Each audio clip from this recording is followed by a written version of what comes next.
Hi friends, ഇന്ന് ഞാൻ share ആക്കുന്നത് നല്ലൊരു പത്തിരി റെസിപ്പിയാണ്. നോൺ സ്റ്റിക്ക് പോട്ടിൽ എളുപ്പത്തിൽ ഉണ്ടാക്കാൻ പറ്റിയ ഒരു പത്തിരി റെസിപ്പിയാണ് ഷെയർ ആക്കുന്നത്. ഇതിനു മുമ്പ് കുക്കർ പത്തിരിയുടെ റെസിപ്പി ഞാൻ ഷെയർ ആക്കിയിരുന്നു. കാണാത്തവരുണ്ടെങ്കിൽ ഒന്ന് പോയി കണ്ടു നോക്കണേ. പത്തിരി ഉണ്ടാക്കുന്നതിന് വേണ്ടി ഒരു നോൺ സ്റ്റിക്ക് പോട്ടിലേക്ക് 2 കപ്പ് വെള്ളം ചേർത്ത് കൊടുക്കാം. 250 ml കപ്പാണ് ഉപയോഗിച്ചിരിക്കുന്നത്. ഇനി ഇതിലേക്ക് ആവശ്യത്തിന് ഉപ്പ് ചേർത്ത് കൊടുക്കാം. 1 ടീസ്പൂൺ വെളിച്ചെണ്ണ ചേർത്ത് കൊടുക്കാം. ഇനി ഇതൊന്ന് കവർ ചെയ്ത് വെച്ച് നന്നായി തിളപ്പിച്ചെടുക്കണം. ഇതിപ്പോൾ നല്ലതുപോലെ വെട്ടിത്തിളച്ച് വന്നിട്ടുണ്ട്. ഈ ഒരു സമയത്ത് ഇതിലേക്ക് അരിപ്പൊടി ചേർത്ത് കൊടുക്കാം. 1 കപ്പ് വറുത്ത അരിപ്പൊടിയാണ് ഇതിലേക്ക് ചേർത്ത് കൊടുക്കുന്നത്. ഏത് കപ്പിലാണോ വെള്ളം എടുത്തത് അതേ കപ്പിൽ തന്നെ അരിപ്പൊടി ചേർത്ത് കൊടുക്കാം. 2 കപ്പ് വെള്ളം ചേർത്ത് കൊടുക്കുമ്പോൾ ഇതിലേക്ക് 1 കപ്പ് അരിപ്പൊടിയാണ് ചേർത്ത് കൊടുക്കേണ്ടത്.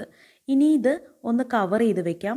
2 മിനിറ്റ് ഒന്ന് കവർ ചെയ്ത് വെച്ച് ഒന്ന് നന്നായി ആവി കയറി വരുന്ന സമയത്ത് വേണം ഇത് മിക്സ് ചെയ്തെടുക്കാൻ. 2 മിനിറ്റ് ഇത് അടച്ച് വെക്കുമ്പോഴേക്കും ഇതിൽ നന്നായി ആവി കയറി പൊടി നന്നായി കുക്കായി വരും. ഈ ഒരു സമയത്ത് ഇത് ഓപ്പൺ ചെയ്ത ശേഷം ലോ ഫ്ലെയിമിലേക്കാക്കി വേണം ഇത് മിക്സ് ചെയ്ത് കൊടുക്കാൻ.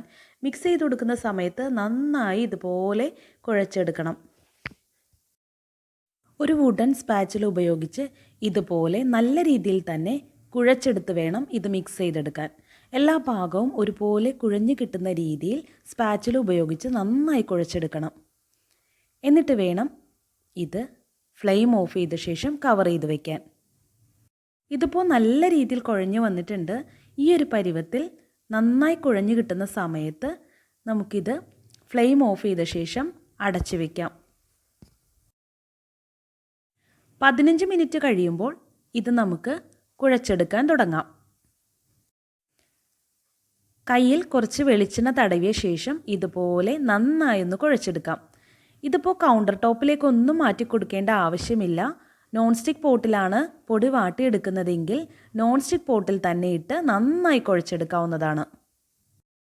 പൊടി നല്ല ചൂടോടെ തന്നെ ഇങ്ങനെ കുഴച്ചെടുക്കണം. ഇതുപോലെ ഒരു 15 മിനിറ്റ് കുഴച്ചെടുക്കുമ്പോഴേക്കും മാവ് നല്ല സോഫ്റ്റായിട്ട് കിട്ടും. ഇനി നമുക്ക് ബോൾസ് ഉണ്ടാക്കാൻ തുടങ്ങാം. കയ്യിൽ ചെറുതായൊന്ന് വെളിച്ചെണ്ണ തടവിയ ശേഷം ഇതുപോലെ നമുക്ക് ബോൾസ് ഉണ്ടാക്കാൻ തുടങ്ങാം. ഞാനിപ്പോൾ ഈ മാവ് കൊണ്ട് കംപ്ലീറ്റ് ആയിട്ട് ബോൾസ് ഉണ്ടാക്കി വെച്ചിട്ടുണ്ട്. ഇനി ഇത് നമുക്ക് പരത്തിയെടുക്കാം. പ്രസ് ഉപയോഗിച്ച് നമുക്കിത് ഈസി ആയിട്ട് പരത്തിയെടുക്കാം. പ്രസ് ഉപയോഗിച്ച് പരത്തിയെടുക്കുന്നതിന് മുമ്പായി തന്നെ ഒരു നോൺ സ്റ്റിക്ക് പാൻ അടുപ്പിൽ വെച്ച് ഹീറ്റ് ചെയ്യാൻ തുടങ്ങാം. പ്രസ് ചെയ്തുകൊണ്ടിരിക്കുന്ന സമയത്ത് തന്നെ നമുക്ക് പത്തിരി ചുട്ടെടുക്കുന്നതിന് വേണ്ടിയാണ് ആദ്യം നോൺ സ്റ്റിക്ക് പാൻ ഹീറ്റ് ചെയ്യാൻ വയ്ക്കുന്നത്. ഇനി ഇതുപോലെ പ്രസ്സിൽ കുറച്ച് വെളിച്ചെണ്ണ തടവി കൊടുത്ത ശേഷം ഇതുപോലെ പ്രസ് ചെയ്തെടുക്കാവുന്നതാണ്. നല്ല പരന്ന് കിട്ടിയിട്ടുണ്ട്, നല്ല തിന്നായിട്ട് തന്നെ കിട്ടിയിട്ടുണ്ട്. ഇത് നമുക്ക് നേരെ പാനിലേക്ക് ഇട്ട് കൊടുക്കാം. നന്നായി ചൂടായ പാനിലേക്ക് വേണം പത്തിരി ഇട്ട് കൊടുക്കാൻ. ഇതുപോലെ ബാക്കിയുള്ള ബോൾസ് കൊണ്ട് ഇതുപോലെ തന്നെ പരത്തിയെടുക്കാം. പരത്തിയെടുത്ത ഉടനെ തന്നെ നമുക്കിത് പാനിലേക്ക് ഇട്ട് കൊടുക്കാം. പത്തിരി ചുട്ടെടുക്കുന്ന സമയത്ത് പാൻ നല്ല ഹീറ്റായിട്ട് ഉണ്ടാവണം. ഹൈ ഫ്ലെയിമിലിട്ട് വേണം പത്തിരി ചുട്ടെടുക്കാൻ. ഇനി പാനിൻ്റെ ഏറ്റവും ഹീറ്റ് ഉള്ള ഭാഗത്ത് വേണം ആദ്യം പത്തിരി ഇട്ട് കൊടുക്കാൻ. ആ ഭാഗത്തേക്ക് വേണം എല്ലാ പത്തിരിയും മറിച്ചിട്ട് കൊടുക്കാൻ. ഇങ്ങനെ ഹീറ്റ് ഏറ്റവും കൂടിയ ഭാഗത്ത് മറിച്ചിട്ട് കൊടുക്കുന്ന സമയത്ത് പത്തിരി പെട്ടെന്ന് പൊങ്ങിക്കിട്ടും. ഈ പാനിൻ്റെ ഏറ്റവും ബാക്ക് സൈഡിലാണ് കൂടുതൽ ഹീറ്റ് കിട്ടുന്നത്. അതുകൊണ്ട് തന്നെ ഈ ഭാഗത്തേക്കാണ് ഞാൻ എല്ലാ പത്തിരിയും മറിച്ചിട്ട് കൊടുക്കുന്നത്. അങ്ങനെ മറിച്ചിട്ട് കൊടുക്കുമ്പോൾ പത്തിരി പെട്ടെന്ന് തന്നെ പൊങ്ങിക്കിട്ടും. പത്തിരി ചുട്ടെടുക്കുന്ന സമയത്ത് ആദ്യം ഇട്ടത് ആദ്യം മറിച്ചിട്ട് കൊടുത്ത് പിന്നീട് ഇട്ടത് പിന്നീട് മറിച്ചിട്ട് കൊടുത്ത് അങ്ങനെ ഓർഡർ കീപ്പ് ചെയ്ത് വേണം പത്തിരി ചുട്ടെടുക്കാൻ. പത്തിരി പാനിലിട്ട് 30 സെക്കൻഡ് ആകുമ്പോഴേക്കും ഒന്ന് കറക്കിയിട്ട് കൊടുക്കാം. ഒന്ന് ചുറ്റിച്ചിട്ട് കൊടുക്കുന്ന സമയത്ത് എല്ലാ ഭാഗവും ഒരുപോലെ കുക്കായി കിട്ടും. പിന്നെ 1 മിനിറ്റ് ആകുമ്പോഴേക്കും ഒന്ന് ചെറുതായി കുമിള വരാൻ തുടങ്ങുന്ന സമയത്ത് ഇത് മറിച്ചിട്ട് കൊടുക്കാം. മറിച്ചിട്ട് കൊടുത്ത ഉടനെ തന്നെ ഇത് പൊങ്ങിക്കിട്ടും. ഏറ്റവും ഹീറ്റ് കൂടിയ ഭാഗത്തേക്ക് വേണം മറിച്ചിട്ട് കൊടുക്കാൻ. ഇനി പത്തിരി ചുട്ട് ഇടുന്ന സമയത്ത് കുട്ടയിലേക്കോ അല്ലെങ്കിൽ ഒരു സ്ട്രെയിനറിലേക്കോ ഇട്ട് ഇത് ചൂടാറി കിട്ടുന്ന രീതിയിൽ വേണം പത്തിരി ചുട്ടിടാൻ. നന്നായി ഇതുപോലെ ആവി പോയി കിട്ടിയ ശേഷം വേണം അടച്ച പാത്രത്തിലേക്കോ കാസറോളിലേക്കോ മാറ്റാൻ. അല്ലെങ്കിൽ ആവി കൊണ്ട് ഇത് കുതിർന്നു പോകാനുള്ള ചാൻസ് ഉണ്ട്.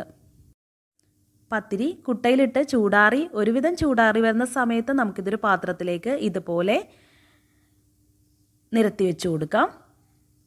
എന്നിട്ട് നന്നായി ചൂടാറി കിട്ടിയ സമയത്ത് വേണം ഇത് കാസറോളിലേക്ക് മാറ്റാൻ. പത്തിരി സെർവ് ചെയ്യുന്ന സമയത്ത് കുറച്ച് തേങ്ങാപ്പാൽ കൂടി ചേർത്ത് ചിക്കൻ കറിയുടെയോ ബീഫ് കറിയുടെയോ കൂടെ സെർവ് ചെയ്യാവുന്നതാണ്. നല്ല ടേസ്റ്റി ആയിട്ടുള്ള നല്ല സോഫ്റ്റ് ആയിട്ടുള്ള പത്തിരിയാണ് ചുട്ടെടുത്തിരിക്കുന്നത്. ഇതുപോലെ നോൺ സ്റ്റിക്ക് പോട്ടിലുണ്ടാക്കി എടുക്കുന്ന പത്തിരി നല്ല സോഫ്റ്റായിട്ട് കിട്ടും. അപ്പോൾ ഈ ഒരു രീതിയിൽ ട്രൈ ചെയ്യാത്തവരുണ്ടെങ്കിൽ ഇതുപോലെ ഒന്ന് ട്രൈ ചെയ്ത് നോക്കി ഫീഡ്ബാക്ക് അറിയിക്കണേ. കൂട്ടുകാർക്ക് വീഡിയോ ഇഷ്ടപ്പെട്ടാൽ ലൈക്ക് ചെയ്യാനും ഷെയർ ചെയ്യാനും നിങ്ങളുടെ വാല്യുബിൾ ആയിട്ടുള്ള കമൻറ്റ്സ് അറിയിക്കാനും മറക്കരുത്. Thank you for watching.